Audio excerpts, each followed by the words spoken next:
This is Cerebral Cinema. Movies of the mind. The final winners. Yes, later in this program, we'll bring you the names of the last week's winners in the Big Jingle Contest. So stay tuned while new post-war Old Dutch cleanser, famous for chasing dirt, presents Nick Carter, famous for chasing crime.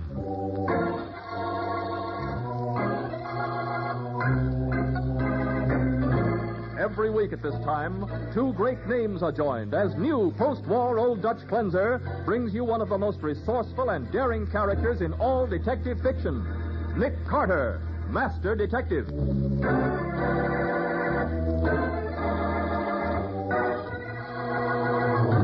But, Mrs. Gray, you're asking me to interfere in a family squabble. I'm asking you to prevent a crime, Mr. Carter.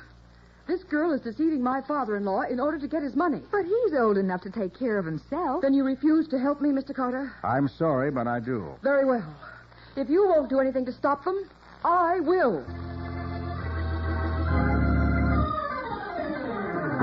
And now, the case of the fatal Redhead. Today's adventure starring Lon Clark as Nick Carter, brought to you by new post-war Old Dutch cleanser. Dolores Dawn, billed as the most beautiful redhead in show business, has just returned to her apartment after a talk with Mrs. Howard Gray, Jr., daughter of an elderly millionaire. And she's reporting their conversation to one of her friends. You know what she did, Larry? What? She offered me $50,000 if I'd please not marry her dear father-in-law. Well, you took it, didn't you? Are you kidding? I laughed in her face. Oh, but you're not going to marry him, Dolores. You can't. Who can't? Well, the old fool's just waiting for me to set the day. But you love me. You know you do. Look, Larry, like I said, you and me are finished, through, washed up. Now, will you get that through your head once and for all? Oh, honey, please, you don't mean that. You think I'd pass up $10 million for a two-bit trumpet player like you? Brother, what an ego. Dolores, I'm not going to let you marry him. Yeah? And how are you going to stop I don't know, but you're not going to marry him, and that's final.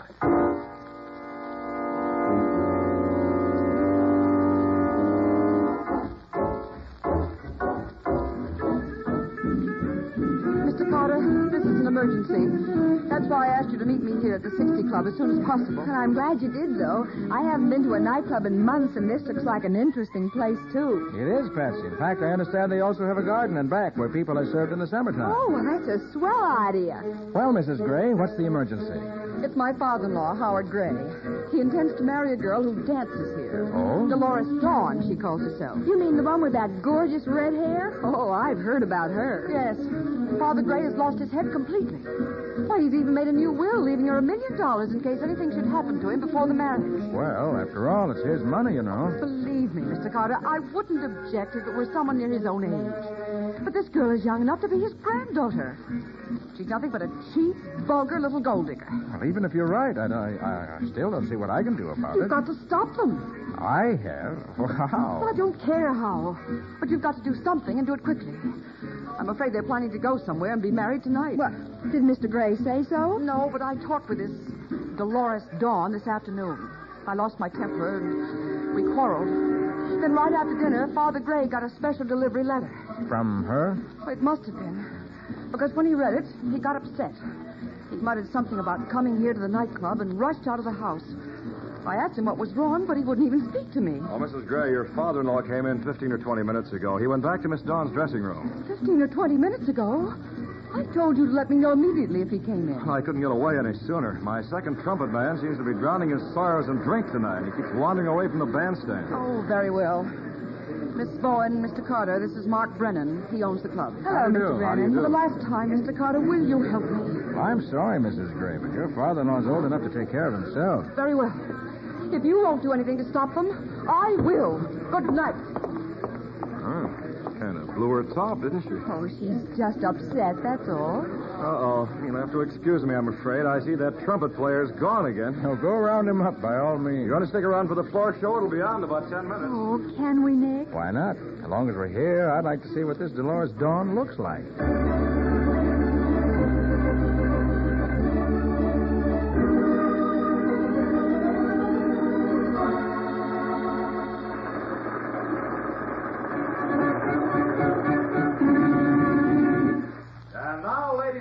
gentlemen, your attention, please. Our feature attraction, the most beautiful redhead in show business. Presenting the glamorous, the lovely, the enticing Dolores Dawn.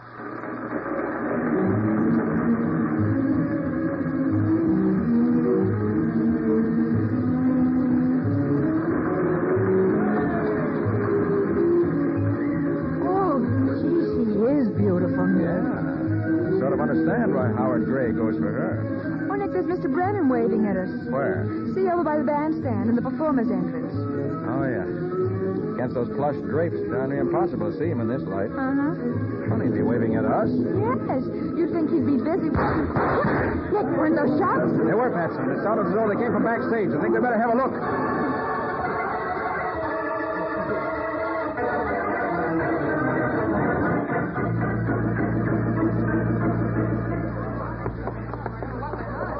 I've already looked in the back dressing rooms, Mr. Carter. There's nothing wrong back there. Well, how about this door, Brennan? It's locked. Well, there's nobody in there. That's my office. Well, here's another locked door. Well, that's Dolores' dressing room. Mark, what's going on? All that shooting broke up the show. We're trying to find out, Dolores. Open up your dressing room, will you? Well, those shots couldn't have come from my dressing room. Why not? Because Mr. Gray's in there. Besides, the door isn't locked. You're wrong, Miss Dawn. It is. It is? Well, that's funny. Unlock it, will you, please? Howard will let us in. Howard, open up. It's me, Dolores. You better unlock it. You don't think anything's happened to him, do you? I hope not. Unlock the door and we'll see. All right. There's a key in the lock now on the inside. Here, give me your key. I'll knock the other one out. Yeah, that does it. Now. Nick, look! That Mr. Gray? Yeah, that's him. He's dead. Yes, you're right about that, Miss Dawn. Oh, Howard. Howard, darling. Been shot 3 times. Probably with his revolver on the floor beside him. Why, that's my gun. It was in the drawer of my dressing table. Evidently, the murderer was smart enough not to leave any fingerprints. This gun looks as though it's been wiped clean. Mr. Carter, shouldn't I call the police? Oh, yes, Brennan. Gun homicide. Ask for Sergeant Matheson. Tell him I'm here. Right. I'll call next door from my office. Only a few minutes ago, we were talking about getting married. Nick. And now... Nick, do you suppose this black silk handkerchief could mean anything? Where'd you get it, Patsy? It was lying over by the door to the corridor. Smell it. Smells of machine oil. Mm-hmm. Oh, that's Larry Michael's handkerchief. What? He uses it to polish his trumpet. What? I've seen him do it 1,000 times. What? Carter, help, Carter! That's Mr. Brennan's voice. Come on, Patsy, look out. Let me get through. Okay. That noise is coming from Mr. Brennan's office. Yeah, the door's locked again. Golly. Watch it, Patsy. I'll have to break it in. All right, Carter. I'll open it. Mr. Brennan, what happened? He was hiding in here. He slugged me. Who did? He's there behind the desk. I didn't mean to shoot him, but he had a gun. We were fighting for it. Who is he, Brennan? Well, he used to be Dolores' boyfriend. His name's Larry. Larry Michaels.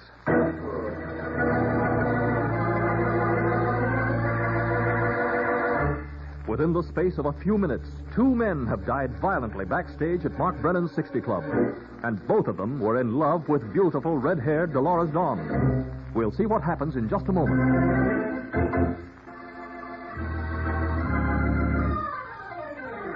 Now, back to the case of the fatal Redhead. Today's adventure with Nick Carter, brought to you by new post-war Old Dutch Cleanser. Sergeant Matheson of the Homicide Squad is in the manager's office of Mark Brennan's 60 Club, questioning Mark and Dolores Dawn as Nick Carter and Patsy listen. You say this Larry Michaels threatened you only this afternoon, Miss Dawn? Yes. Yes, he was in love with me. Yeah?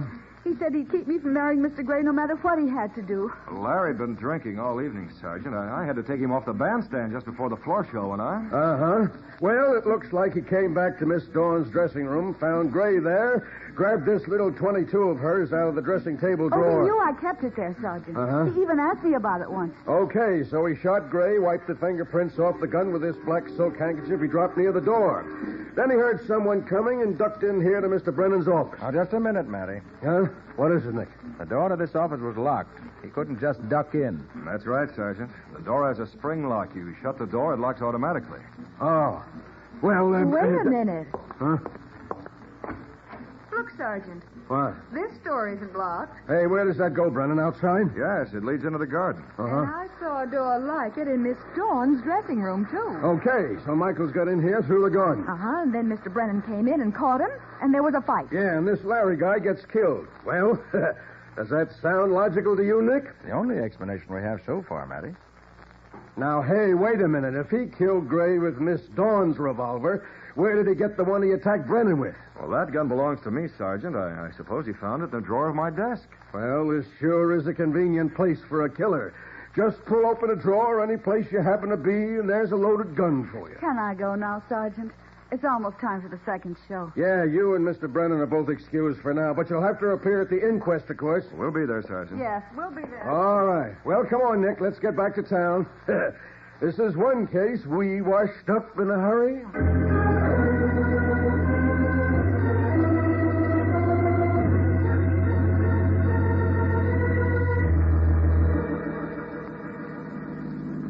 Headquarters, Officer Bryan speaking. Hello, Brian. This is Sergeant Matheson. I'm on my way down to the morgue in Nick Carter's car. Yes, Sergeant. Now, I want you to have a lab man meet me at the morgue with equipment for a paraffin test. Okay, anything else? No, that's all, but tell him to hurry. Right.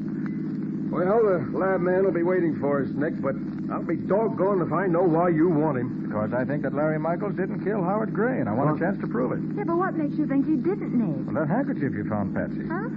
I figure it was planted in Dolores Dawn's dressing room. And I can't see any reason why anyone plant evidence on a guilty man. What do you mean the handkerchief was planted? How do you know? Because when a musician has a cloth which he uses to polish his instrument, he usually keeps that cloth in the instrument case, not in his pocket. Oh, that don't mean a thing, Nick. Maybe this time he did have it in his pocket. Maybe. Well, a paraffin test of Michael's hands will prove whether he fired a gun recently. Yeah, well, that's true. Okay, then. Let's wait and see what the test shows.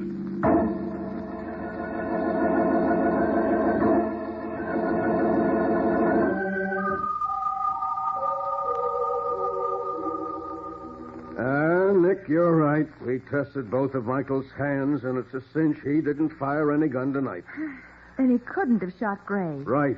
But if he didn't, why did he hide out in Brennan's office? Yes. And why did he attack Brennan when he was caught there? Hey. Huh?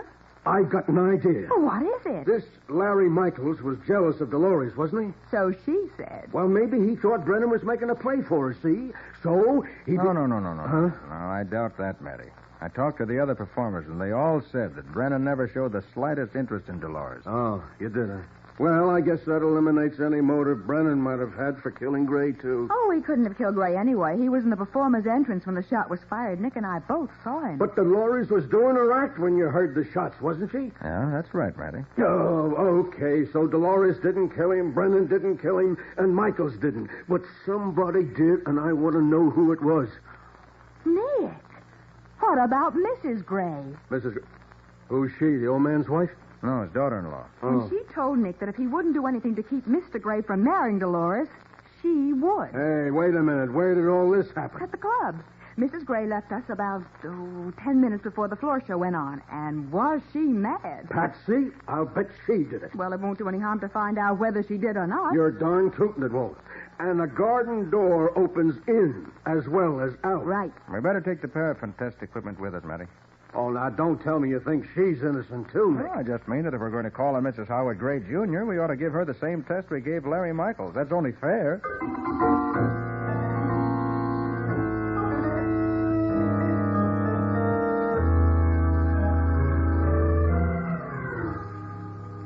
How dare you accuse me of such a thing? Now, look, I didn't say you killed him, Mrs. Gray. I simply said you had a reason to. But that's ridiculous. Okay. But you knew Mr. Gray was in Dolores' dressing room, and after you left Nick and Patsy, you could have gone outside and gotten in there through the garden door. Perhaps I could have, but I didn't. Well, after we make this paraffin test, we'll know whether you did or not. A paraffin test? What's that? What's a paraffin test, she asked? It's like this, Mrs. Gray. After a person's fired a revolver, there are always a few invisible powder specks left between the thumb and the forefinger. Yeah, so we coat that patch of skin with melted paraffin, let it harden, and when we peel it off, the powder comes with it. Then, by spraying the paraffin with a nitrate solution, the powder shows up as little blue specks. Yeah. Okay, Mrs. Gray. Hold out your hand, Now, please. just a minute, officer. Am I under arrest? No. Then but I refuse to submit to any such humiliation. I won't be treated like a criminal. Mrs. Gray, you want us to find the person who killed your father-in-law, don't you? Yes, of course I do. Then you should be anxious to help us eliminate every innocent person, including yourself. Well, yes, You but see, this isn't a test to prove that you're guilty. Firing a gun isn't evidence of murder. It's a test to show that you're innocent. I'm sure that you can't object to that. Well, no. Thanks, Mrs. Gray. All right, Matty, go ahead. I'm sure Mrs. Gray will let you give her the test now.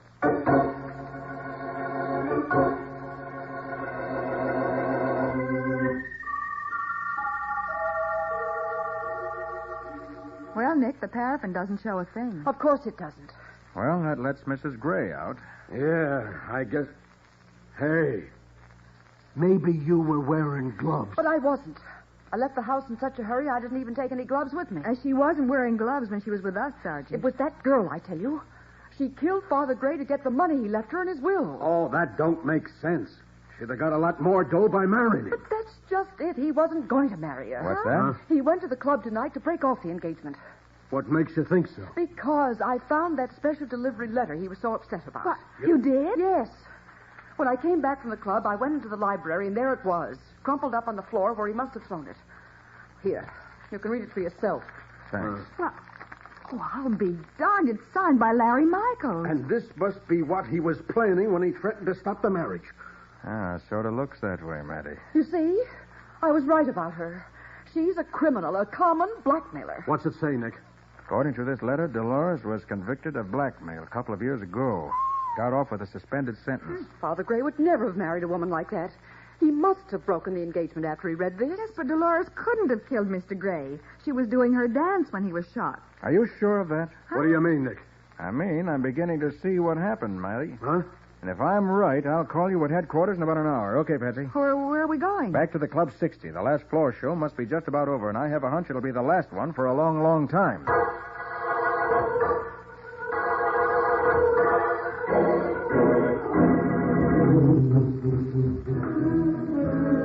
Was this where Brennan was standing when we heard the shots, Patsy? Yes, he was leaning against those plush drapes. And we've got the answer. Look. What? The drapes are scorched. And those holes are bullet holes. Brennan fired those shots himself while we were looking straight at him. You mean while he was waving to us with one hand? The other hand was holding a gun behind these drapes, probably with the drapes wound around it in order to muffle the sound and make it seem farther away. Look, he shot into the floor. You see the bullet holes? Sure, but why did he do it? Dolores must be still in her dressing room. Let's ask her the answer to that one.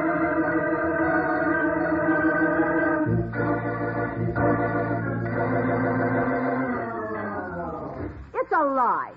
I was out there on the dance floor when Howard was killed, and you know it.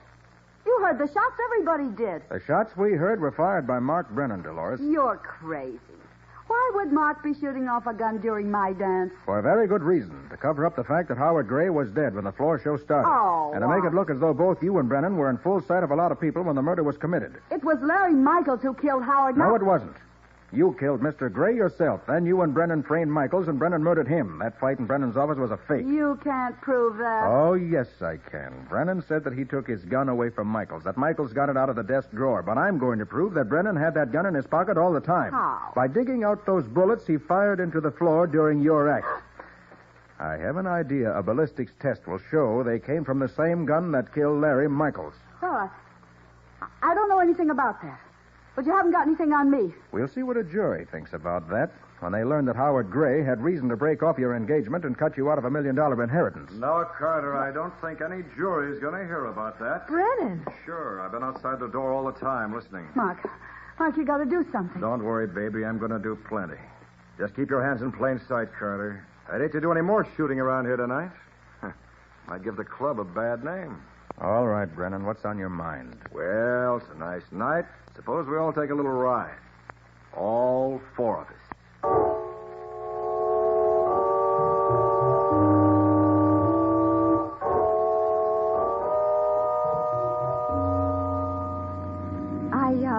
thought you said Dolores was coming with us, Mr. Brennan. He's following with my car.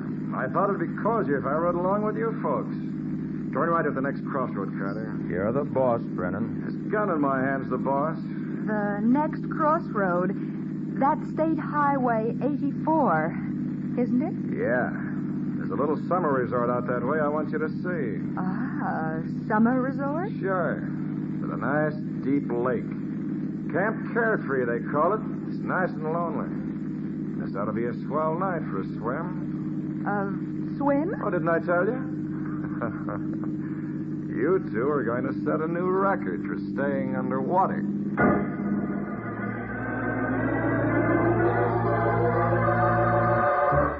As Nick drives his car along the lonely road, every turn of the wheels brings him and Patsy nearer to the deserted resort where Mark intends to carry out his threat of murder. We'll see what happens in just a moment.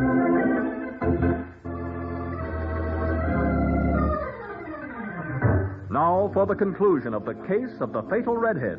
Today's adventure with Nick Carter, brought to you by new post-war Old Dutch cleanser. At the point of a gun, Mark Brennan has forced Nick to drive to a deserted summer resort, while Dolores Dawn follows in Mark's car. Well, here we are, Brennan. I guess this is Camp Carefree. Oh, it's so deserted out here. Yeah, isn't it? I couldn't have picked a better spot for a murder myself. Now, that must be Dolores. You want us to get out, too? No, I'm going to leave you here in the car and run it off the end of the pier. Oh, no, That you... lake's 40 feet deep here, sweetheart. Everything all right, Mark? Everything's fine. Hey, look, Brennan. What's on your mind, Carter? I was just thinking. It wasn't hard to figure out that Dolores shot Howard Gray. Oh, it wasn't, eh? No, it wasn't. He was going to break off your engagement and cut you out of his will. But I still can't dope out how you got into this, Brennan. Oh, it was simple. I was in my office and I heard shots in Dolores' dressing room. So I walked in there just in time to see the little lady with a gun in her hand. And you covered for it? Why not? I didn't want to see her lose that $1 million she was going to inherit. Sure, you covered for me. For 50%. Oh, so that's it. And what did you do after that, Brennan? Well, we locked the door leading into the corridor and then went back into the club by way of the garden. And framed Larry Michaels by planting his handkerchief in Dolores' dressing room. That's right. We had to have a fall guy, didn't we? All I had to do was yank Larry off the bandstand, knock him on the head, and leave him in my office. And then when you went in to phone the police, you pretended he attacked you and you killed him. Neat, wasn't it? For the love of Pete, Mark, will you quit this yapping and get it over with? Well, you heard what the lady said, folks. Any last words? Yeah. There's just one thing I want to say, Brennan. Go ahead.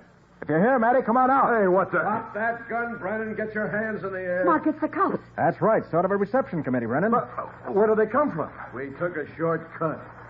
It saves time. I don't get it. You couldn't have known where we were headed for it, and nobody knew. Why, you told them yourself, Brennan. I told them. Sure. There's a two-way radio in Nick's car, and it's been turned on ever since we left the club. And Matty's had a man standing by at headquarters ever since I left him. A radio. You dumbbell. Letting him get away with a stunt like that? All the time you were giving me directions on how to get here. You are broadcasting direct to police headquarters.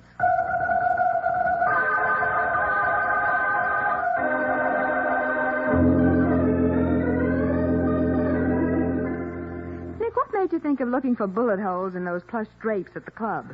Well, Patsy, I was already suspicious of Brennan because it looked as though he framed that fight in which Larry Michaels was killed. Uh-huh. And after Mrs. Gray showed us that letter, it was pretty clear that Dolores had a strong motive for killing Gray. Yeah, but they both had such perfect alibis. I know, but when I began thinking back, I realized that even though we heard shots during Dolores' act, we had no way of knowing that those were the shots that killed Gray. Well, I thought it was funny that Brennan should be waving at us during the floor show when he'd only just met us. Yes, I thought so, too. Until it hit me that he probably wanted us to see him at that particular moment so we could establish an alibi. Well, I'm glad it's over anyway. And, Nick, the next time you want to take me out, Yes, Patsy. what do you say we go to a movie, huh? Nightclubs can be just a little bit too exciting.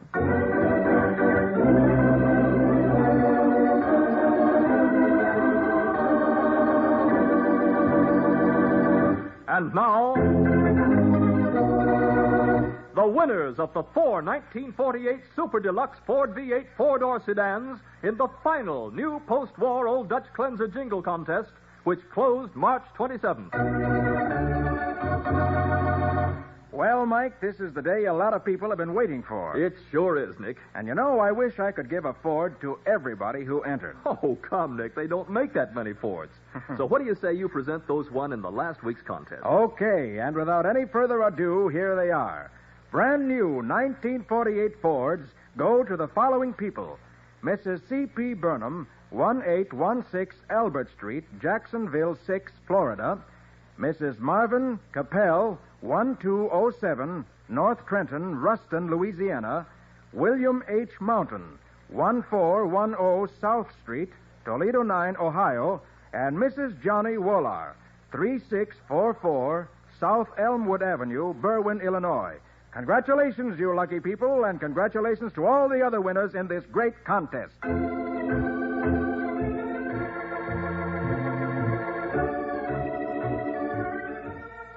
Nick Carter, Master Detective, presented each week at this time by the Cudahy Packing Company, is produced and directed by Jock McGregor and is copyrighted by Street and Smith Publications, Incorporated. Charlotte Manson is featured as Patsy. Ed Latimer plays Matty. Today's script was written by Jim Parsons. Original music is played by Henry Silverne. This program is fictional, and any resemblance to actual persons, living or dead, is purely coincidental. This is Michael Fitzmaurice saying, when minutes count, use new post-war Old Dutch cleanser.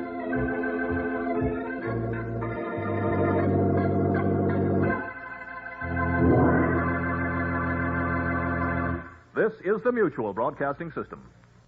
Cerebral Cinema hopes you have enjoyed this movie of the mind.